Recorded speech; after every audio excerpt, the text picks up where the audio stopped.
Welcome into the Awesemo MMA strategy shows. We're here to get you ready for UFC Vegas number 39, which goes down on Saturday afternoon from the UFC Apex, 1:30 p.m. Eastern time start for the prelims. Main card starts 4 p.m. Eastern time. Of course, we're going to break down each and every fight for you. Of course, we are sponsored by Monkey Knife Fight. We'll talk about Monkey Knife Fight here later on in the show, give you some Monkey Knife Fight picks for the main event and co-main event. Of course, main event, Mackenzie Dern taking on Marina Rodriguez. And one of the crazy notes about this card, we've only had one short notice change throughout this fight card. I guess I probably just put the kiss of death. Means probably going to call cancellations tomorrow. So we'll see what happens. Of course, as always, I am joined by the fighter, Pete Rogers Jr. Pete, first off, 10 fights here on Saturday afternoon. As you've done your evaluation of the card in terms of roster constructions, what's kind of some of your initial thoughts on this one?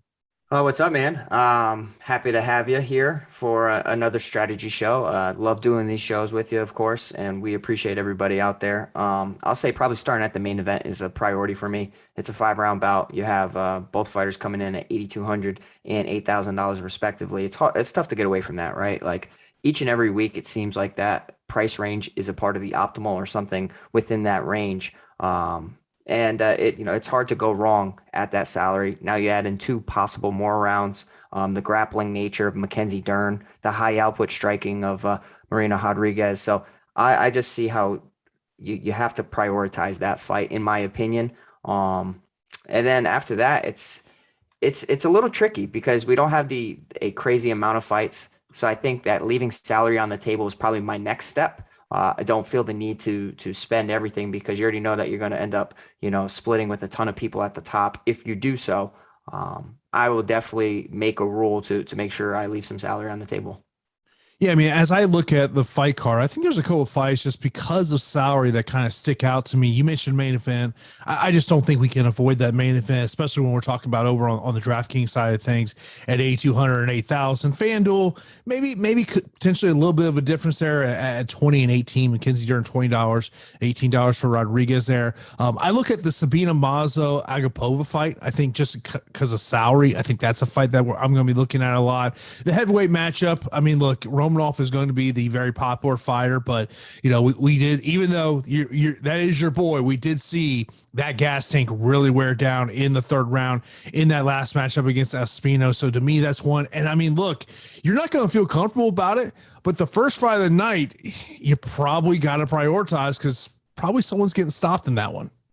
Yeah, it's definitely a weird slate, and my boy Romanov is back after an embarrassing result in his last fight against Juan Espino, where he looked good in moments and then his gas tank is just completely emptied, and he looks like he's going to be a sitting duck in the following round, and he really nurses a low kick, and it probably landed, but I think that he somewhat exaggerated it and got out of the fight to avoid a potential loss. But I really feel like that matchup, we talked about it. It was a very competitive fight, and I thought that both fighters would be tested throughout, and they definitely were. They're both high-level heavyweights, in my opinion. Now I think that he has a better matchup against Jared Vanderaa, who did look good in his past fight, but I do think that there's a glaring hole in his game that Romanov can possibly exploit. So I will be looking at Romanov, and I'm sure we'll get to the fight, but he's definitely one of my favorite 9,000 options. Yeah, I mean, look, it's one of those things, and we'll talk about Romanov a little later on. I think you're pretty confident this thing ends in the first round. Romanov's going to win, but man, long that fight goes, something that's going to be kind of a little bit of concerning there. Of course, if you have any questions on these fights, leave that right now. If you're a Awesemo Plus member in our premium Slack channel, or you can do that right here on YouTube. We'll get to those as we do go throughout the show. Of course, if you're not subscribed also right here on YouTube, you got to do that. We got a ton of great programming for you each and every day. Of course, come up here later tonight. We'll get you ready for the NFL slate here tonight. Of course, also, if you're not a member of Also Plus, you want to get a peek at what's behind the paywall. Today's free premium data and tools is NFL Showdown / single game projections and MLB player projections. Look, I don't watch a ton of baseball these days, but we'll be watching a little Rays baseball here tonight. It's mainly because I don't have access to watch Rays baseball because the regional sports network's not on YouTube TV. It's such a crazy thing, right? I love the Rays tonight. I really do. I got to say, I'm quite disappointed. I liked my Yankees the other night, and they put a hole in my pocket. But, I definitely think that the Rays are a nice play tonight. I love baseball, especially this time of year. Yeah, man. So, of course, so we'll have you covered here later on today here at awesemo.com. Of course, let's get right into these fights. Main event, Mackenzie Dern versus Marina Rodriguez. So, I'm doing my show, my podcast that comes out Wednesdays. I do it on Tuesday afternoons. And so at that point, Pete, I had not even looked at the betting odds. I was actually surprised to see how much of a favorite that Mackenzie Dern was in this matchup. She's minus 170, plus 145, Marina Rodriguez. I mean, look, breaking down this fight, Pete, it's not hard. I mean, it's very simple for the Marina Rodriguez aspect. You got to obviously try to keep this fight on the feet. You don't want to play jiu-jitsu with Mackenzie Dern, and you got to look out for those overhand right hands. I mean, when I think of Mackenzie Dern, the two things that pop in my head is obviously she wants to get to the ground. She wants to play jiu-jitsu. And the other thing is, it's like Roy Nelson. She's going to throw overhand right after overhand right.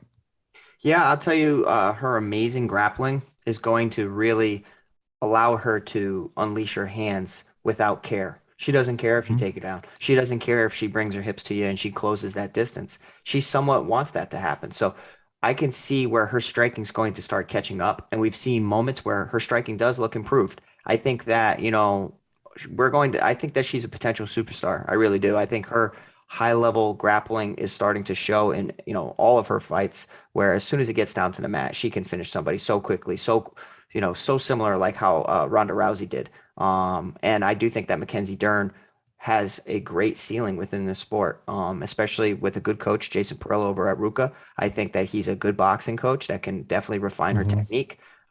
She can be aggressive. She can match the striking somewhat in some exchanges against Marina Rodriguez. And as soon as Marina makes one mistake, you can have Mackenzie Dern go in there, close the gap, look for an inside trip. But the one takedown I think that is going to be pivotal in this matchup is not a traditional double leg like a lot of wrestlers or takedown artists try against people, where a nice sprawl or stuff in the head works well. It's a head outside single that I've seen her do a lot. She marches forward, snatches up that single leg, and then she really does a nice dump with it. And she's very explosive. And I think that a fighter in Marina Rodriguez, once it hits the mat, I think she's going to have a nightmare trying to avoid the ground and pound, which I think if Mackenzie Dern starts to implement strong ground and pound, she's going to be even a better force for this division. Ground and pound to open up the submission. My jiu-jitsu coach is a phenomenal coach. And that's what he teaches me throughout the camp is tons of ground and pound to make somebody get desperate, and then the submission comes. And I think that's where Mackenzie Dern can start to really dominate in this division. So I really like her here. I was actually surprised that she wasn't for DraftKings. I was surprised that she wasn't like in the 86, 8,800. To be honest, I understand that Marina Rodriguez is the better striker, absolutely, and she's looked good. I just really think Mackenzie Dern is a potential superstar right here.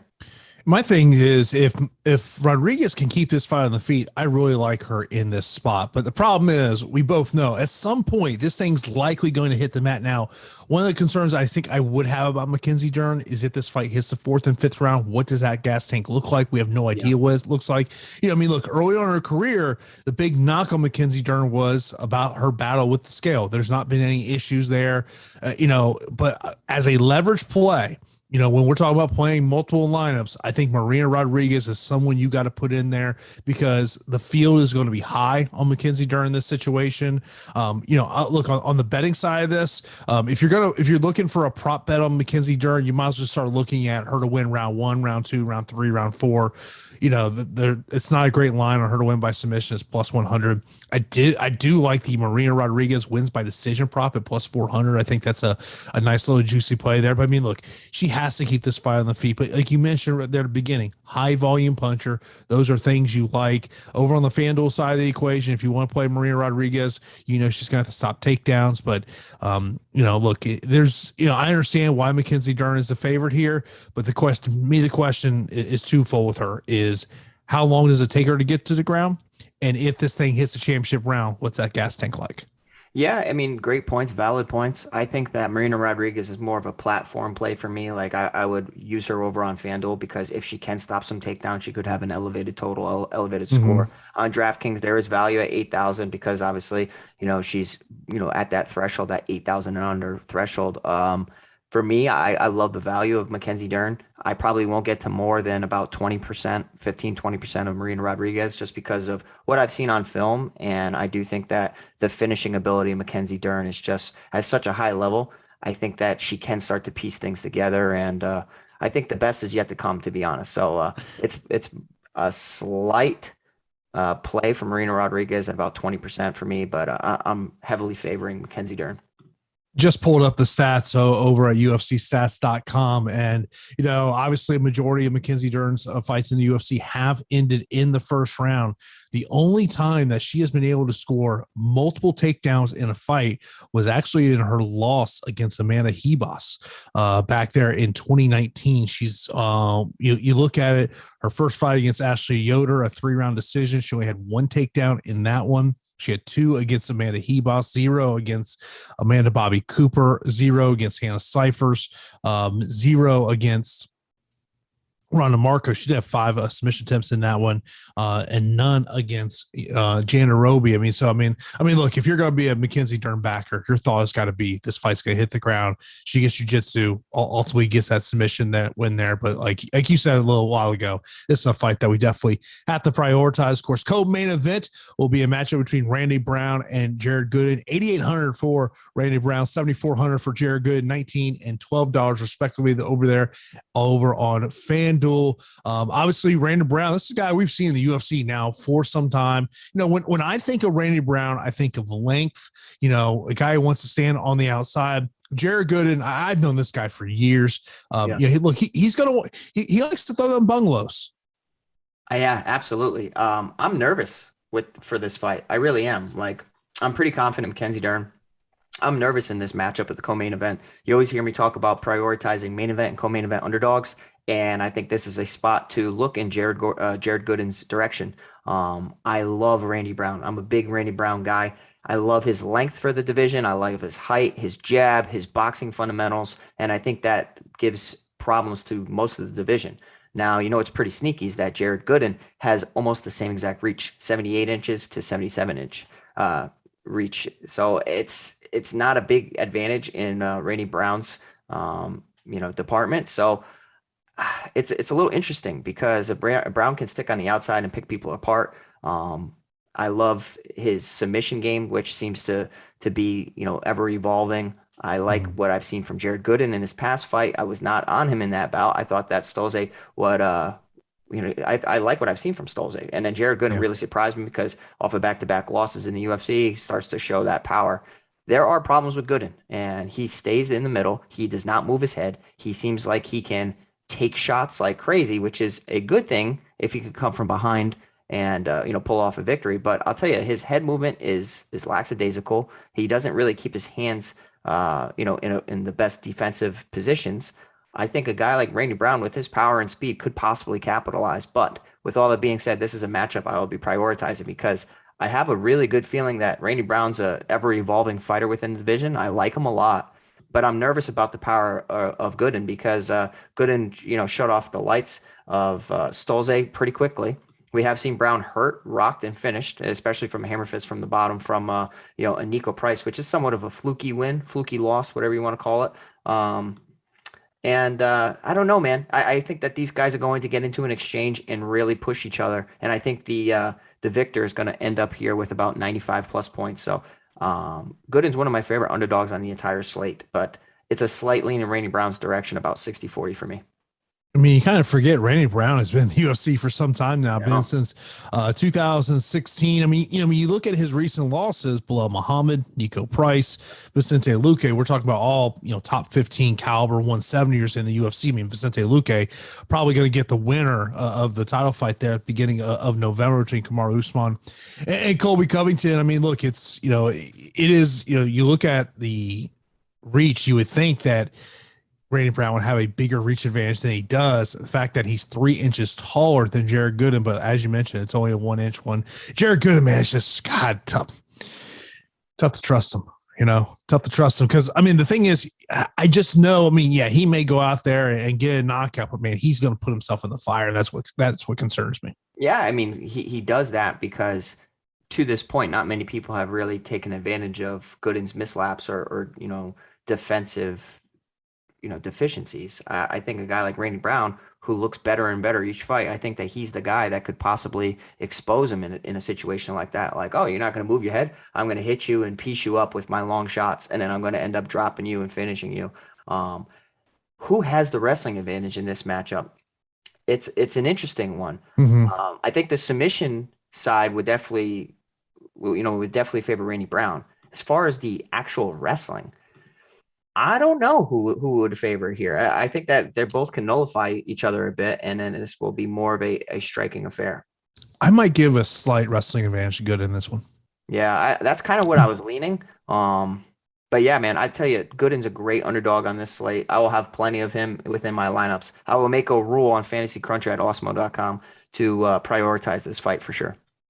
Yeah, of course, when you get access to all the great premium data and tools we have over Awesemo.com, you got to sign up for that Awesemo Pass. Of course, great to, you talk about those ownership projections. That was what I was working on right here before the show, putting into my spreadsheet there, what the ownerships are. So you got to check out that. Of course, right now during the show, we do got a promo going on. We use the promo code MMA Strategy Show, one word, all caps, MMA Strategy Show, for 25% off your first week of Awesemo Plus Platinum. And if you just want an Awesemo Plus weekly package, you get those as low as $2.95 a week. Stop guessing, start winning.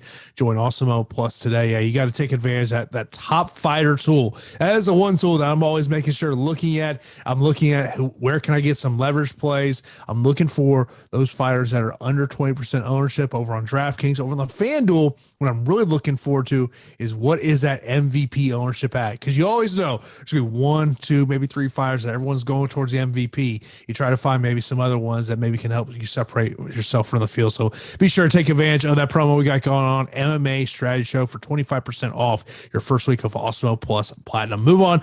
Next up, we got Tim Elliott taking on Matheus Nicolau. 7,700 for Tim Elliott, 8,500 for Matheus Nicolau. Of course, I really look at Tim Elliott, moving back to Kansas City last year, back under the leadership of James Krause there. He had been in Vegas there for a little while. I mean, look, you think of Tim Elliott. I mean, when this guy wins, I mean, he is a DraftKings stud, always going for takedowns. But I thought his last fight, you kind of saw that influence of James Krause a little bit, fighting a little bit of a more of a smarter fight, not that wild man style. But, the one thing about Tim Elliott is, when he takes on the top 15 guys, it just seems like he can't get over that hump. Yeah, I think that Tim Elliott is an exciting fighter for sure. I think that he blends takedowns together pretty beautifully. I think that his grappling and scrambling is nice, but he does have some mislaps where he gets caught in submissions, or he'll get outworked and outpaced once he has a cardio drop off. I do love the James Krause influence. I think that it's a great fit for him. You have a guru trying to basically calm down the madman and, refine his technique. You've seen what he's done to a Derek Minner. The list goes on of who James Krause has really just influenced over the years and turning into one of the best coaches, if not the best coach in the game right now. So it's always tough for me to not get behind a James Krause guy. And I think that Tim Elliott will be very popular because of his floor. Even in a loss at 7,700, he could still get you 60, 70 points. It's just his style. That's what he does. He brings together a high pace with, tons of takedowns attempts, possible control time. It used to be nice when there was advances and all that stuff, but we don't have that anymore. It's missing. So, on the other side, we have Matheus Nicolau, a guy that I trained with one time, and I didn't even realize it, up at New England Combat with my boy Nate. I think that this kid is really, really skilled for the division, and I think that he can provide some problems for Tim Elliott. I really do.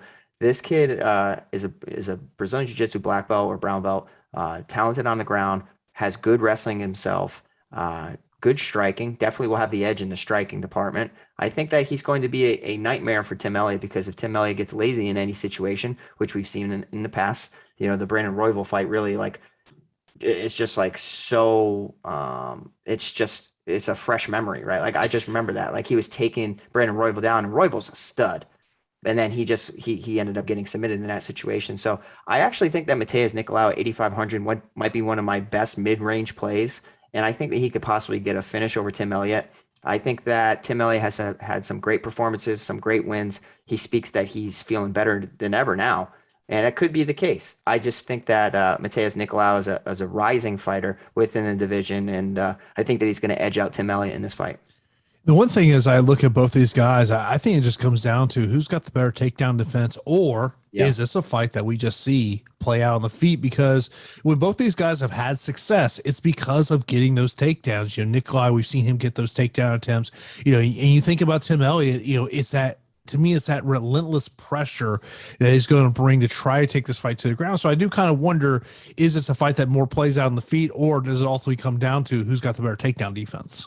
Yeah, and Nicolau is going to have to defend takedowns, and if his takedown defense is not up to par, then he could be losing minutes, which means you're losing rounds. So far in the UFC, he has not been taken down, but I think that that's going to change. I think that he can end up reversing some positions and putting Tim Elliott in some bad situations as well. Mm-hmm. Tim Elliott has some really, really sneaky throws. He'll catch like fighters with throws, head and arm throws, hip throws. Like, I think that he's a very tricky fighter, and against a tricky fighter, you have to be very careful. But I do like Matheus Nicolau, especially at that price range. I like him here at 8,500. I think that he could get us a sneaky total. I will be targeting him and probably be over the field. Next up, we got a female matchup. Sabina Mazo taking on Mariya Agapova. 8,300 for Mazo. Agapova, 7,900 over on FanDuel. It's $15 for Mazo, $14 for Agapova. Of course, we all remember Agapova, massive betting favorite against Shane Dobson. Doesn't get the win there. If you look at her Instagram, this is one of the things that's concerning about Agapova. Now, Maria Moroz, I want to say it was maybe last year or this year, kind of talked about the issues outside of fighting with Agapova, of some of the issues that she does have. But to me, the concerning thing when you go on her Instagram feed is more about Agapova. She's made the trips around the South Florida gyms, I guess, about the best way to put it. Yeah. She's a gym hopper and she bounces around. Down in Florida, that's a little odd, especially when I've seen some fighters training at ATT and also Sanford MMA. It's somewhat of a head scratcher. I don't really understand that because it used to be two rival gyms. Which I think that the ATT Sunrise and Sanford, I think they have a good relationship, but the main ATT may not. It's just a weird situation, right? Like, for me, that's like Yankees and Red Sox. It's quite odd. But up here in New England, right? Like, we are forced to go from gym to gym to gym, because that's where the best practices are. That's where some of the best fighters are. And, our opportunities of training with high-level fighters and teammates, they're limited. Down in Florida, it's like the mecca of mixed martial arts. There's everything down there. So for her to be going from gym to gym to gym, it's just a little strange. Up here in New England, it's more like the norm. You have Calvin Kattar and all these guys, Rob Font, myself. You have a ton of different people up here just traveling to go to practice. So, yeah, man, I'm interested in this matchup. I am so salty about Agapova screwing up the last fight. I don't think I can get back to her at this fight. I really can't. She's aggressive, and that aggressiveness was used against her because, her cardio abandoned her, and then she was a sit and duck and ended up getting, finished by Shayna Dobson, one of the lowest level fighters in the UFC.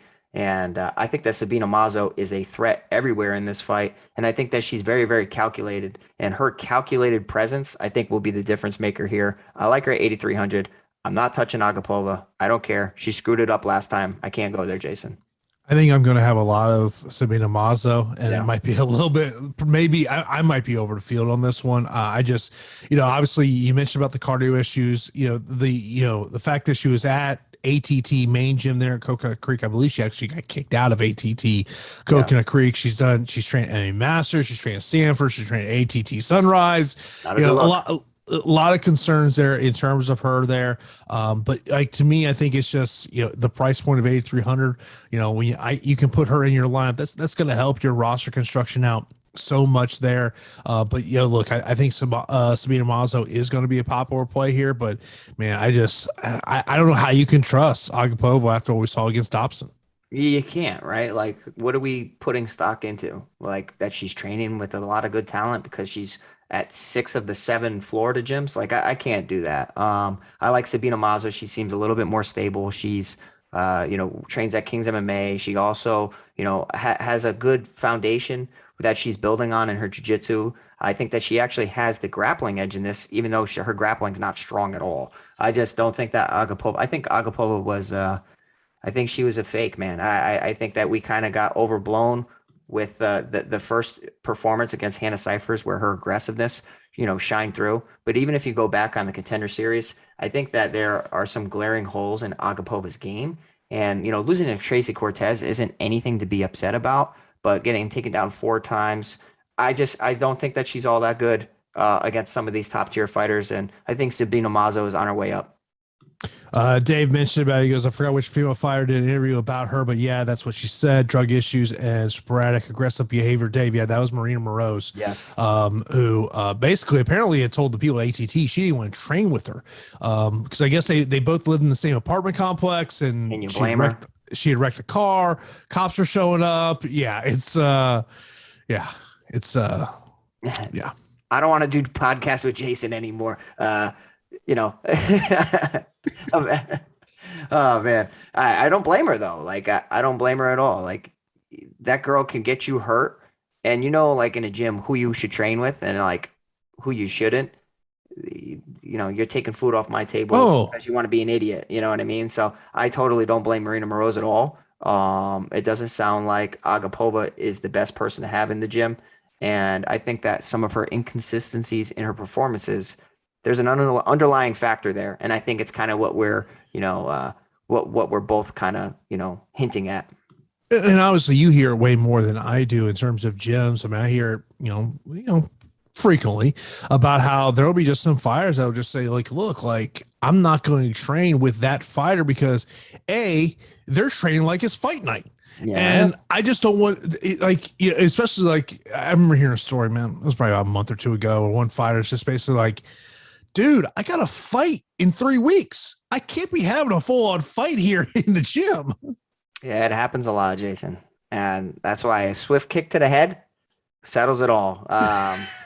But I'll tell you, man, training for a fight, it's tough because you want to be surrounded with people you trust, and you want to emulate the fight as best as possible, and you want to get pushed, and you want to have partners helping you and push you. But you got to be very careful because one wrong mistake and you're out of the fight and not getting paid for the next 3-4 months. Of course, you mentioned about Sanford MMA. That's where Phil Hawes is at now, taking on Deron Winn here.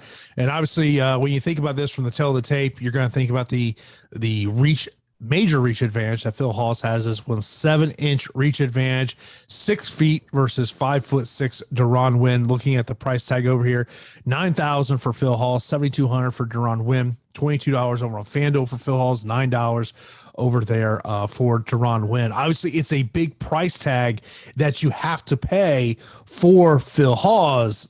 Question is, do you want to get there with Phil Hawes? I mean, it's a massive reach advantage. I do think we've seen a different fighter since he made that transition over from Jackson Wink over to Sanford MMA. But man, this is a big price point.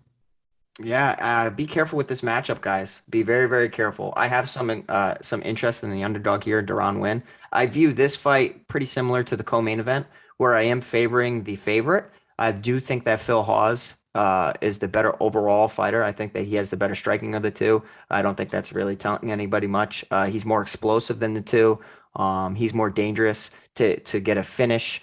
I think the one concern with Phil Hawes is always his cardio and what happens when he's pushed and met with some adversity. How does he handle and respond to that? I think that Deron Winn, a wrestler of his caliber, can definitely pose some issues to him because a guy who's shooting endless takedowns can zap your energy and make you into a fighter you're, a lesser version of yourself. And we have seen Phil Hawes in rounds 2 and 3 look like a less threatening version of himself who is susceptible of getting cracked, wobbled, and knocked out at any moment. And he relies on his wrestling to somewhat carry him through the remaining rounds. It'll be interesting to see how the wrestling exchanges go in this fight. I think that Deron Winn will definitely have some moments of success because he shoots a crazy amount of takedowns. He landed 12 of 16 against Antonio Arroyo. Against Gerald Mearshart, he had to be very careful and selective because of the submission skills of Mearshart. Was only 1 of 2, ended up getting submitted in the 3rd round. The fight against Darren Stewart is something that I think Phil Hawes can look at and somewhat try to emulate and be like, okay, if I fight like this, where Deron Winn's going to be going for, let's say, 15 takedowns. He landed 6 against Darren Stewart, 6 of 15. But if Phil Hawes can get back to his feet and then start to punish him, it seems nowadays like judges are starting to value damage over control time. And I do think that Hawes will be landing the more damaging shots, but this is a very, very volatile matchup. I will be favoring Phil Hawes. I just don't know if he's going to be able to get him out of there or produce at such a high salary range at 9,000. One of the prop bets that I put down here on our sheet, Phil Hawes via decision, plus 215. I think this is potentially a live betting situation. If Deron Winn can get out of the first round, maybe start looking at Deron Winn. I mean, look, both these guys have wrestling credentials. Of course, Deron Winn, has been a long time around Daniel Cormier and part of AKA and teams out there, with being a wrestling coach. He's a small, stocky guy. I mean, in reality is probably has a body frame of a welterweight, not a middleweight here. But man, it's, I just don't know if I want to get to a 9,000 Phil Hawes. I mean, I'll be underweight on the field when it comes to Phil Hawes in terms of what we're seeing in terms of ownership. But, I kind of feel like that Deron Winn's just tough enough to get this thing to go 15 minutes. Yeah, I definitely think that this fight's going to go the distance. You talk about Phil Hawes' 2 previous fights against Dawkins, 95 points, Imavov, 96 points. And in the Imavov fight, he landed 4 takedowns. I don't see him landing 4 takedowns against Deron Winn. Dawkins, he landed 2 takedowns. You combine those takedowns with 11 minutes of control time against Imavov and 6 minutes of control time against Dawkins. That doesn't, it's not a lot of points, but it is at the same time, because that's just like free points. He's on top. He's getting free points. I don't really foresee that happening. If at all, it'll be a neutral position in the cage or even where Deron Winn has him pinned against the cage. So I might fade Phil Hawes this week. Not a full fade, but I'll definitely be underweight to the field. Mention a question we got over here in the YouTube chat from Dave. He says, could we bet on Winn's takedowns even with a loss to get there with his salary? I'm running out of salary quick with this card.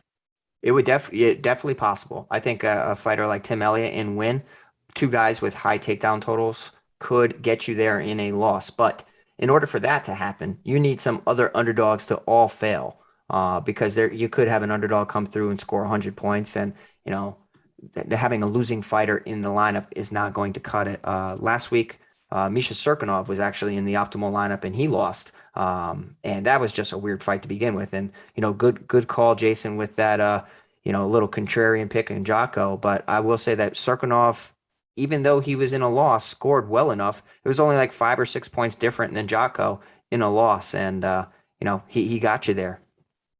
By the way, Thomas bringing up, Phil Hawes is rocking that blonde hair. We've seen how well the blonde hair is done in the UFC. It's true. It's true. What's the other fighter? Derek Brunson? Yeah. Yeah, he's Derek amazing. Brunson's a different Derek Brunson, bro. It is true. Yeah, I'll tell you what, I love Stanford MMA. Now, let's also look at this in Phil Hawes' direction. If there was ever a camp to get you ready for a dominant wrestler, I think Stanford MMA is filled with it. You have incredible wrestlers everywhere. You may not have Deron Wins, but you have like pretty close wrestlers that can somewhat emulate. Who's that amazing fighter that almost blew it for me in Bellator? He's an amazing wrestler, and he was like a 14 or 15. Logan Storley. Logan Storley, his wrestling is disgusting. I think that if Phil Hawes is working with him, it could be even a better performance for Phil Hawes if his cardio holds up.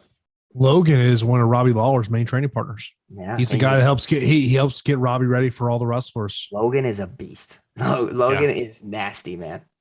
Yeah, his wrestling is unbelievable there. Of course, this is the also MMA strategy show. Get you ready for UFC Vegas number 39. Of course, we are sponsored by Monkey Knife Fight. With Monkey Knife Fight, you are in charge. They have a $100 instant first match deposit of up to $100 when you sign up with the promo code Awesemo. Once again, sign with the promo code Awesemo for an instant first match deposit bonus of up to $100. Let's look at the main event, co-main event for total strikes landed over at Monkey Knife Fight. So we got Marina Rodriguez, 87.5, Mackenzie Dern, 61.5. I just think it comes down to is if you think this thing is going to hit the 4th and 5th round, I think it's a more on Mackenzie Dern. Now the 87.5 on Rodriguez, If you like Dern to win this one and you think it hits the 4th round, I think it's a more Dern, less Marina Rodriguez. Yeah, so in a 5-round fight, Marina Rodriguez landed 125 against Michelle Waterson. Now, she didn't really have to worry about defending takedowns or being on her back for a very long time. I mean, she was taken down once, but I don't really see her getting to that 88 number. So I would say less on Rodriguez. And I think we're going to see a somewhat quick finish within 2 rounds. So I'll say less for both. And the co-main event, Randy Brown, Jared Gooden. Randy Brown, 71.5. Jared Gooden, 51.5. Ooh. I'm gonna say more on both. I think it's a war. Really? And I think that this could get stretched out over 15, or we could see a late finish from either fighter. Yeah, I was kind of, man. Yeah, I think double more is probably the way to go with that one. Yeah. Yeah, it's just more, I think, to me, it's that 51.5. It's not a big number, especially if this thing goes 15 minutes. That's just not a big number when you talk about, especially a fight that could play out there on the feed. Of course, be sure to check out Monkey Knife Fight, monkeyknifefight.com. You can download their app. And when you sign up, be sure to use that promo code Awesemo for an instant first match deposit of up to $100. Let's move on to the preliminary card.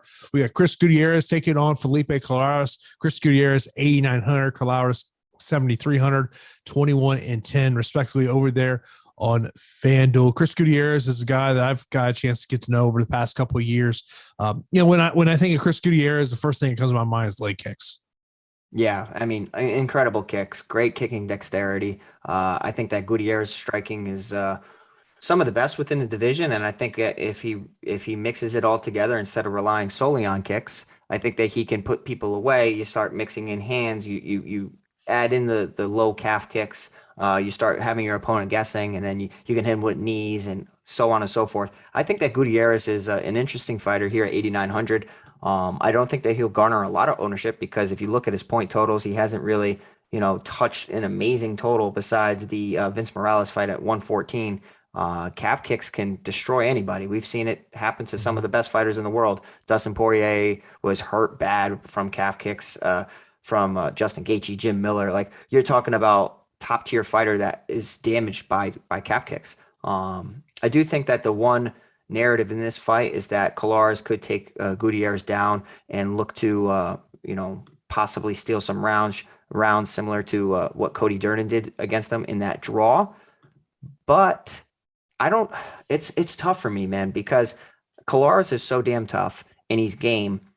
He's a Brazilian Jiu-Jitsu black belt. I think that he has the ability to submit Gutierrez because, he could backpack him, steal some minutes and a round or two by just controlling him there. But I'm still siding with Gutierrez in the fight. And I think that he's going to be one of the lowest owned fighters because people don't want to roster a guy that high that's going to get him a decision and not really mix in takedowns. He's just a striker. So we already know that strikers aren't favored over on DraftKings. I will have Felipe Colares is not one of my favorite underdogs, but he's definitely in my long shot pool that I am considering. Yeah, it's we're going to talk about Takedown City here at the end of the show because we got a question about that. But Chris Gutierrez comes out of Factory X, has been there now for some time. But you think about that fight against Vince Morales. Vince Morales just basically let him kick his leg for the whole fight, and he was able to get there. But we'll see what happens there. Move on. Next, we got a heavyweight matchup. We got your boy Alexandr Romanov, 9,200. Jared Vanderaa, 7,000, 23 and $8 there over on FanDuel. I mean, look, Romanov is going to be a popular play. I was actually surprised that he's on the preliminary card here. He's not on the main card. That was kind of a little bit of a surprising thing. Obviously, the last fight you talked about earlier on in the show, what happened there in the 3rd round. So obviously cardio is going to be the question there.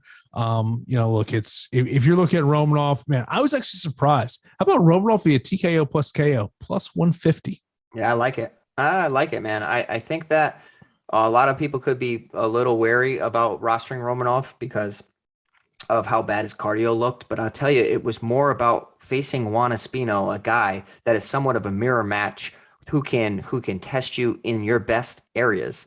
You have a fighter who can take you down, make you scramble, make you work. I think that Jared Vanderaa, he does have a wrestling background, and I think that he can pose some resistance, a little bit differently than some fighters in the past against Romanov. But I'm telling you, as soon as it hits the mat, I just love what Romanov can do. And I've been really tooting the Romanov horn for quite a bit now. I've been tooting the Romanov horn, but I've also been tooting the Tom Aspinall. And Tom Aspinall is definitely at the top of my list. Romanov is still on my list, but Aspinall is definitely my favorite. And I think that Aspinall would destroy Romanov, but that is neither here nor there. I like Romanov. I like him to get a high total of takedowns, control time, and eventual finish. I think he breaks the slate, to be honest. From a live betting perspective, if you want to look in Vanderea's area of how he can possibly win his path to victory, it's coming from behind in the third round.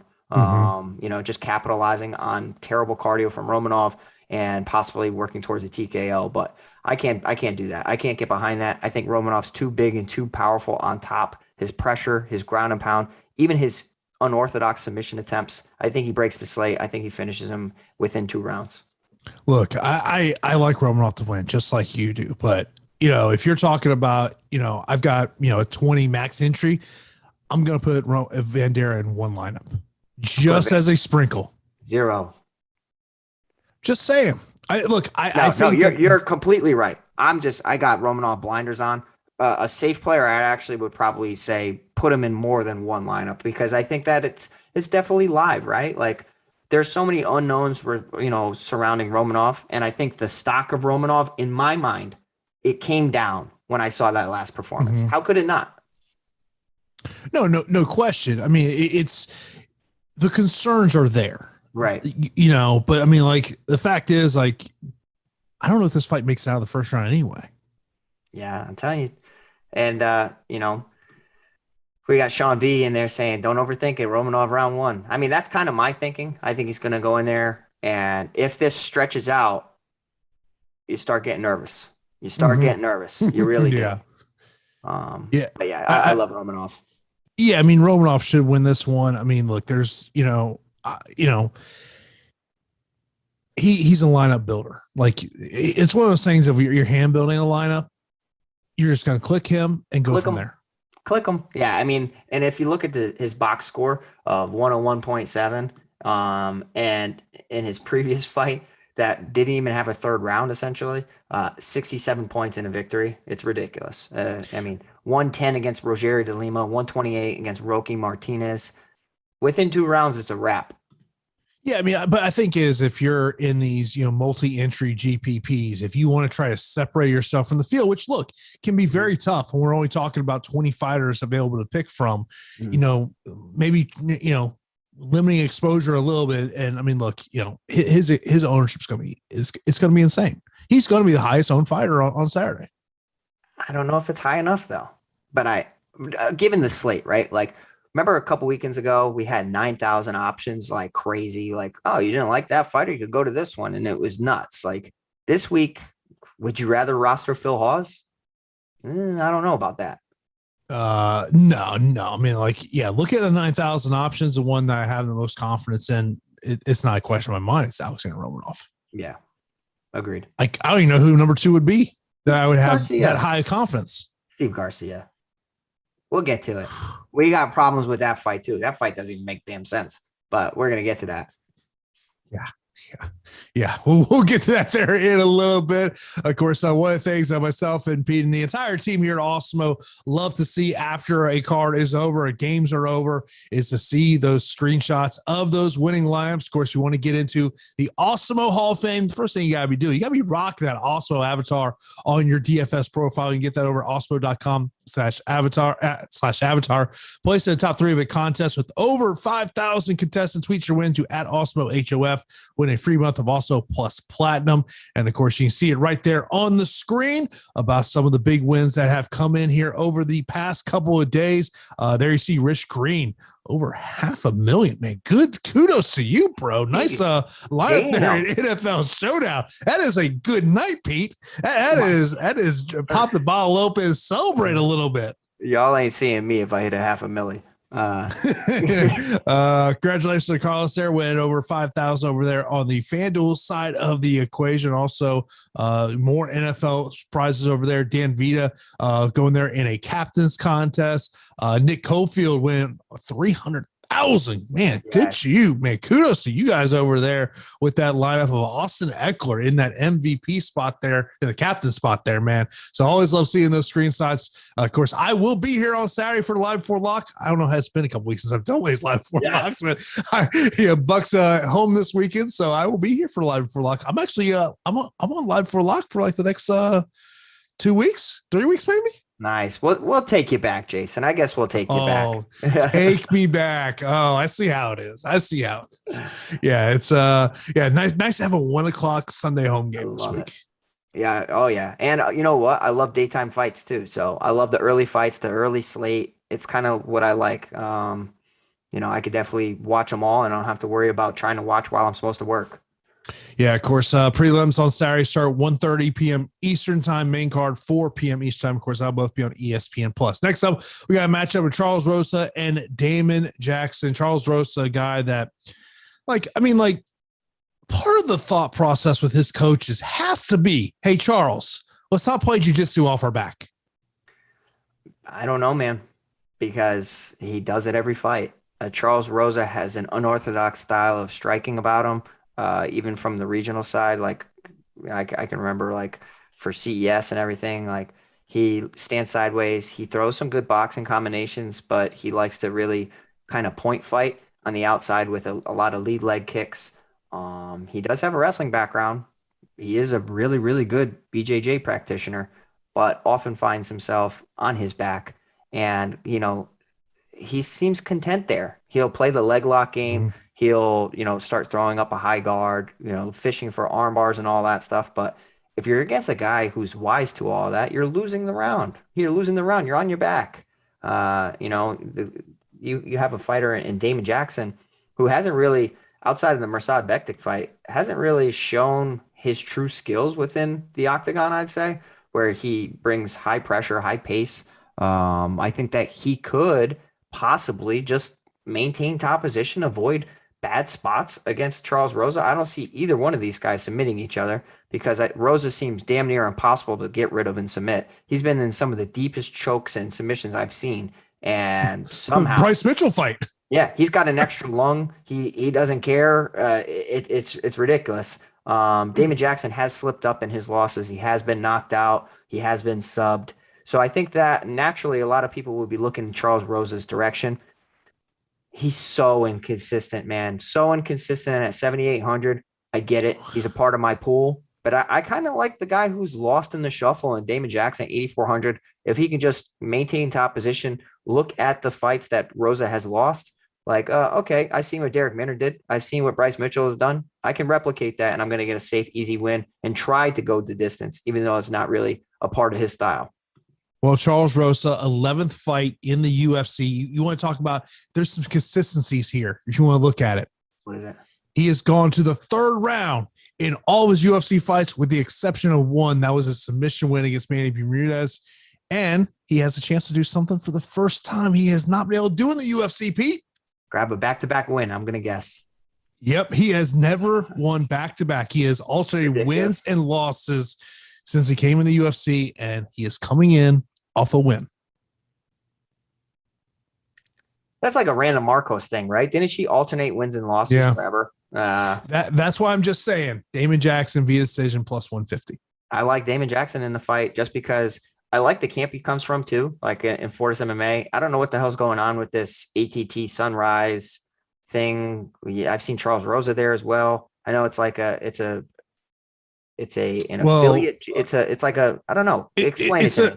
It's an affiliate gym of ATT. Rosa has been at Coconut Creek for a long time, but his long time, one time he was his manager. Now I think it's just his coach, Charles McCarthy. Yeah. He's one of the coaches there at Sunrise. So, but yeah, you've seen him kind of bounce around at various gyms. And, I think this is one of those situations for Charles Rosa. It's just he's been an up and down fighter, and what concerns you is the fact of if this fight does hit the mat, he just sometimes he comes off as he just feels too comfortable playing jiu-jitsu off his back, and the reality is that more time, it's unlikely that a judge is going to score a round for you if you're playing off your back. It's just it's unlikely. You'd have to have an opponent in a deep submission hitting him, controlling the majority of the round, Mhm. threatening with finishes. Because if you're just on your back where he is, he lacks a get up game. I haven't seen it, at least. He lacks a get up game and he lacks urgency. And for those two reasons, I am going to side with Damon Jackson, even though I think a lot of people, a lot of the listeners, and a lot of players will be picking Charles Rosa as their chalky underdog. I'll get to him. I'm just going to look in the other direction and see a spot where I could have some leverage on the field. Of course, the one fight change that we have seen here over the past couple of days is that Loopy Godinez has a new opponent, initially supposed to take on Sam Hughes. She is now taking on Silvina Gomez Juarez. Juarez was actually supposed to be on the Contender Series next week, so she steps up into this opportunity here. Loopy Godinez, $8,600 over on DraftKings, $18 on FanDuel. We do not have a price for Juarez over on DraftKings. She is $11 over there on FanDuel. But we were texting before the show a little bit here, and one of the things about Juarez is she's fought some tough competition. Yeah, she has fought some great competition. I'm intrigued with her salary, and I'll have to see what it is. I'll also have to see how she looks, on the scale, and that goes for several fighters on this card. I definitely want to get a better read by watching the weigh-ins, and then come Saturday, we'll have our final picks and all that. But as it stands right now, I'm intrigued with the underdog because she's not really stepping up on short notice. She had a Contender Series bout, like you speak of. I think that she's fought some of the better competition, and she has a victory over a UFC fighter in Vanessa Mello, and her losses are to UFC fighters. So I view this fight as a very, very close contest. And I think that we could see moments on the feet where both fighters have, like the upper hand. And, I didn't really like Loopy Godinez in her debut. Like I was like, she should beat Jessica Penne.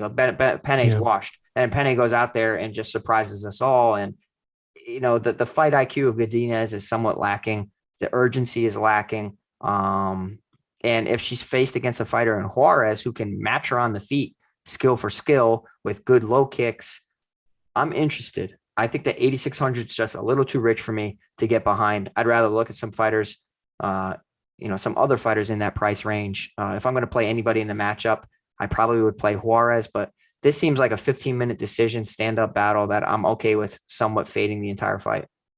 Yeah, I'm with you on that one. We'll ultimately see what the price of Juarez is in this matchup, of course. So if you got any questions on the fights, be sure to leave those right now in the YouTube chat. Of course, you're not subscribed also right here on YouTube. Be sure to do that. Got a ton of great shows for you each and every day. Of course, come up here later on today, 6:30 p.m. Eastern time. We got NFL Showdown Deeper Dive as lawfully Alex and Ben will get you ready for tonight's NFL slate. Then we got the NFL Showdown live before lock. Eric and Neil will get you ready to get their thoughts on tonight's NFL slate. So be sure to check out those guys. Of course, hit that notification bell so you know when a show is live here on the channel. Of course, our final matchup of the card, or the opening matchup of the card, Steve Garcia taking on Charlie Ontiveros, 9,100 for Steve Garcia. Ontiveros, 7,100, $21 and $9 respectively over there on FanDuel. You can see B shaking his head there a little bit here. Steve Garcia is a guy that I've known for years. Met him when he was on the regional scene. Met him when he was fighting for Bellator. Was that ticket seller, Pete, that you're familiar with? The fact of all of a sudden you sold too many tickets and magically you're now after the main card because they want to keep all your fans in the building. You're very familiar with what that scenario is like there. But this is a guy that's had weigh-in problems in the past. He missed weight for the Contender Series. And now all the way up here to 55 after being a bantamweight. Ontiveros, I mean, this guy has fought tough competition, throughout his time. He's fought Michael Page in Bellator. He's fought Jeff Neal. He came in on short notice against Kevin Holland. Very scary situation in that one. This is a guy that, man, you don't trust his chin at all. No, not at all. I mean, this is a weird fight, Jason. You have a former bantamweight, now at lightweight. You have a former middleweight now looking to come down at lightweight. It's very odd. They both haven't. Garcia hasn't been in the cage in a little bit. Ontiveros hasn't looked good. And throughout Ontiveros' career, he's fought legitimate competition. He's game to step up and fight whoever. But as soon as he's met with some resistance, or he gets hit with a solid shot, it seems like he somewhat checks out at times. Like I can remember the Michael Venom Page. He gets hit with an elbow on the ground, and elbows don't feel nice.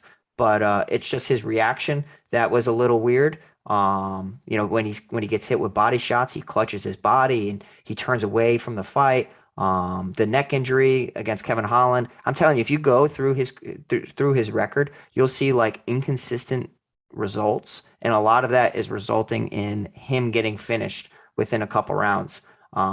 He should be massive in this fight against Steve Garcia, but cutting a tremendous amount of weight is not going to help your chin, and it's not going to help your body to withstand body shots. And a guy who's a gamer with so much grit and determination, and Garcia, despite the frame differences, I think that Garcia is, the heavy favorite for a reason.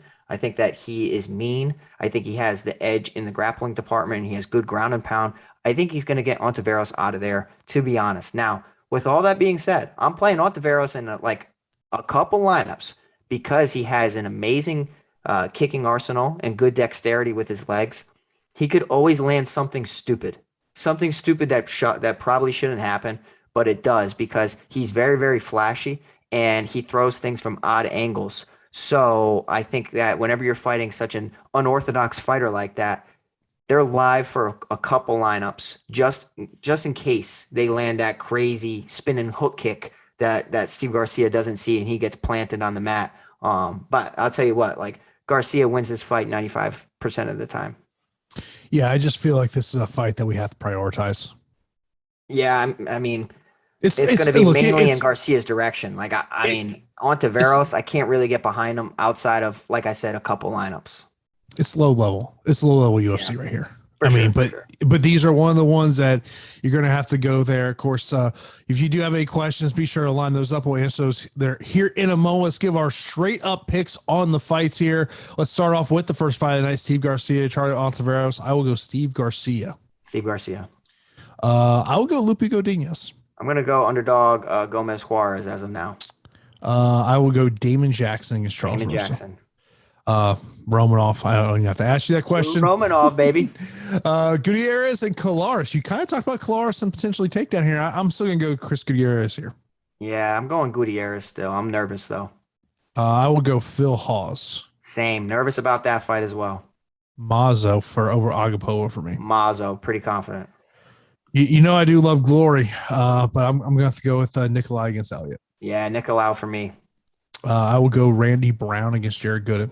Oh, man, one of the most nerve-wracking fights on the card. I'm going Randy Brown, though. I'm trying. Main event, give me the underdog in Mariya Rodriguez. Really? Ooh, okay. I'm going Mackenzie.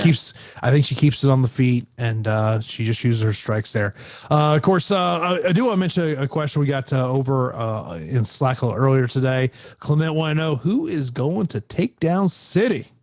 I think Jared Vanderaa is. Who else could? Phil Hawes might get taken to take down City. Honestly, Deron Winn's going to be shooting like crazy. He needs to. But Damon Jackson is another fighter that could be a sneaky one. Charles Rosa's takedown defense is somewhat lacking. Yeah, I mean, it's just, to me, outside of Romanov, I don't know if there's one that just really sticks out to me. Hawes has got that wrestling ability, so I think, and Deron Winn, outside of his last fight, really hasn't shown that, like, hey, I'm going to go for takedowns there. But, to me, you look at him and look, and potentially Mackenzie Dern, if she can get the fight to the ground there. Samuel with his usual question. So we have got, top two cash, GVPs, underdog, MVPs. Favorite inside the distance, punt or upsets of the night, favorite core or optimal plays, and the over-under on the amount of stoppages. Let's start there. Over-under on the amount of stoppages. So ready? We've got 5. We got 10 fights, excuse me. I have a feeling your number's going to be low here. No, I'm going to set the line at 6.5. Oh, under. I say under as well, but I think it's close. Yeah, that's a big number. If you had told me 5.5, man, I might go over if you said 5.5. I'm telling you, I think we get 6 stoppages. Top two cash. For me, it would be Romanov would be number 1 for me. Number 2, I would probably go with Sabina Mazo. I'm going Romanov and Mackenzie Dern. In terms of GPPs, Romanov would be a number one GPP for me. Number two GPP, I would probably go Steve Garcia. I don't feel good about it though. I would agree with you. I think the two top 9,000 options are easily the best.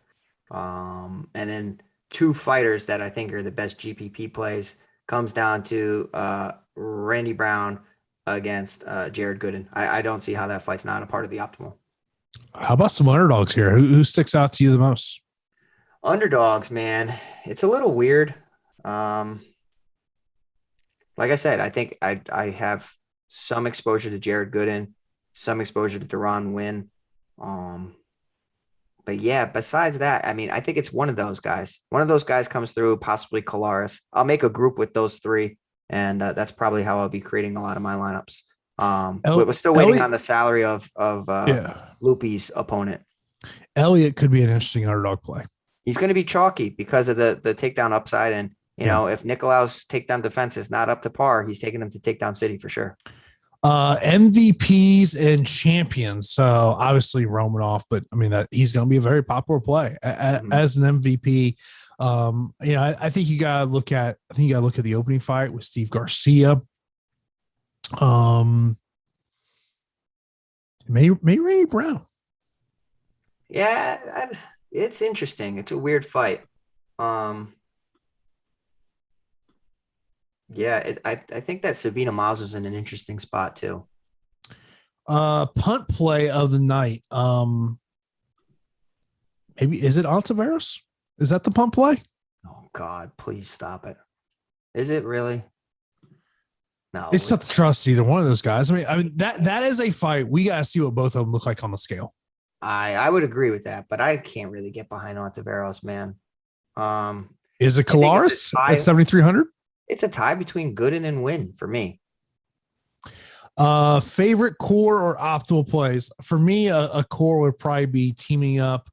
I will probably team up Romanov and Mazo together a lot. I'll go Romanov, Dern, and then I'll start looking in that mid-range to see who's getting forgotten. Yeah, of course.